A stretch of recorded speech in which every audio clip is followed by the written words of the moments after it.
We want to set up a refresh for the database data, so we'll select the Schedule Refresh icon under the Actions list. We'll turn on the switch to keep our data up to date, set the refresh frequency to daily, and click to add a time. Remember to set a time at which the computer will be on. We'll select 8 a.m.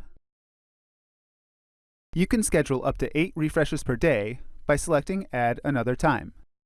Alternatively, we'll change the refresh frequency to weekly and schedule 1 refresh per day on selected days of the week.